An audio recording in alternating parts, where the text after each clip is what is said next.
आज की जानकारी जुड़ी हुई है इन्वेस्टमेंट से। आजकल आपने एक नाम सुना होगा एसआईपी।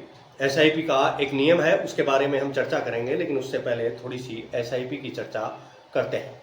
कहते हैं कि कंगाल को भी मालामाल कर देता है एसआईपी। एसआईपी जिसमें छुपा है करोड़पति बनने का राज। महंगाई के इस दौर में हर आदमी पैसा कमाना चाहता है। बिना पैसे के लिए लोगों को अपना जीवन कष्टमय दिखाई देता है। लोग पैसा जमा कराने के लिए स्मॉल सेविंग स्कीम्स, बचत खाता, फिक्स डिपॉजिट, कंपनियों के शेयर, म्यूचुअल फंड्स और न जाने कहां कहां पैसा जमा करते हैं, फिर भी करोड़पति नहीं बन पाते। इसका कारण यह है कि ऐसे लोग पैसा जमा करते तो हैं, लेकिन सिस्टेमेटिक इन्वेस्टमेंट प्लान के नियमों को फॉलो नहीं करते। एसआईपी के नियमों को फॉलो करते हुए अगर आप किसी भी म्यूचुअल फंड में पैसा जमा करेंगे तो आप मोटा रिटर्न पाने के साथ साथ दूसरी बचत योजनाओं के मुकाबले कई गुना अधिक पैसा जमा कर पाएंगे। एसआईपी के इन्हीं नियमों में से एक नियम है 7-5-3-1 का नियम, जो कम समय में आपकी छोटी रकम के निवेश के बावजूद मालामाल करने की ताकत को रखता है। अब जानते हैं एसआईपी के बारे में। व्यवस्थित निवेश योजना को संक्षेप में एसआईपी कहा जाता है।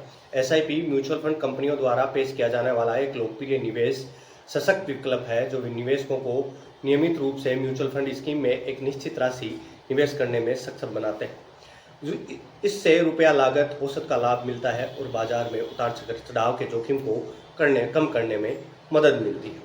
एसआईपी का नियम 7-5-3-1 क्या है? 7-5-3-1 नियम निवेशकों को कम से कम 7 साल तक इक्विटी फंड में निवेश करने की सलाह देता है। कम से कम 7 साल तक इक्विटी एसआईपी में निवेश करने से चक्रवर्ती ब्याज की शक्ति अपनी पूरी क्षमता तक पहुंचती है।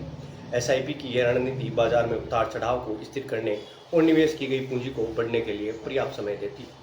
एसआईपी के 7-5-3-1 नियम का दूसरा सिद्धांत स्थिरता और विकास के लिए अपने पोर्टफोलियो में विविधता लाना। 5 फिंगर फ्रेमवर्क जोखिम को रिटर्न को प्रभावी ढंग से संतुलित करने के लिए 5 प्रमुख एसेट क्लोजेस में निवेश करने की सलाह देता है। इन एसेट क्लासेस में हाई क्वालिटी या large cap stock, value stock, ग्रेप स्टॉक, मिड कैप या स्मॉल कैप स्टॉक और ग्लोबल स्टॉक शामिल है। Large cap scale high quality वाले लार्ज कैप स्टॉक एक मजबूत निवेश पोर्टफोलियो की नींव होते हैं, क्योंकि उनके पास मजबूत आर्थिक बुनियादी तत्व और परफॉर्मेंस के रिकॉर्ड होते हैं। ग्रेप स्टॉक की बात करें तो ग्रेप स्टॉक उभरते या तेजी से बढ़ते क्षेत्र में आशाजनक कंपनियां हैं। ये स्टॉक विकास और मूल्य निवेश दोनों को मिलाते हैं। मिड कैप और स्मॉल कैप स्टॉक पर्याप्त विकास कम क्षमता वाली कंपनियों का प्रतिनिधित्व करते हैं, जबकि इनमें लार्ज कैप स्टॉक की तुलना में अधिक जोखिम उठाते हैं। ऐसे स्टॉक बम्पर रिटर्न दे सकते हैं। ग्लोबल स्टॉक की बात करें तो ग्लोबल स्टॉक में निवेश करने से पोर्टफोलियो में भौगोलिक विविधता आती है। यह स्थानीय आर्थिक मंदी से बचाती है। एसआईपी का नियम 3 क्या है? एसआईपी के 7-5-3-1 नियम का तीसरा सिद्धांत 3 प्रकार की चुनौतीपूर्ण फेज के लिए तैयार रहना है, जिनका सामना एसआईपी निवेशक अक्सर किया करते हैं। ये 3 चरण निराशा, चिड़चिड़ापन और घबराहट है।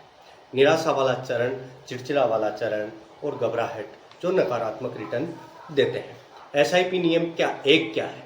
एसआईपी के 7-5-3-1 नियम का अंतिम और चौथा सिद्धांत ये है कि अपने पोर्टफोलियो को बढ़ाने के लिए हर साल अपनी एसआईपी यानी सिस्टेमेटिक इन्वेस्टमेंट प्लान में निवेश की रकम को बढ़ाएं। अपनी वार्षिक एसआईपी राशि को लगातार बढ़ाना, चाहे मामूली राशि ही क्यों न हो, दीर्घ अवधि में आपके निवेश पोर्टफोलियो के अंतिम मूल्य पर महत्वपूर्ण प्रभाव डाल सकता है और तभी आपको बम्पर रिटर्न मिल सकता है। यह है आज जुड़ी इन्वेस्टमेंट से जुड़ी खबर, जो शायद आपको जानना जरूरी है, क्योंकि एसआईपी के बारे में सबने सुना है और हमने एसआईपी का एक नियम बताया है। सिस्टेमेटिक इन्वेस्टमेंट प्लान का एक नियम, 1-2 कायदा है, वो हमने आपको बताया है, जिसके जरिए आप अपनी धनराशि को सुरक्षित तरीके से रख सकते हैं। अभी मैं आपसे विदा लेता हूं, मिलते हैं किसी नए वीडियो में। तब तक के लिए आप देखते रहिए द बम्बार्ड।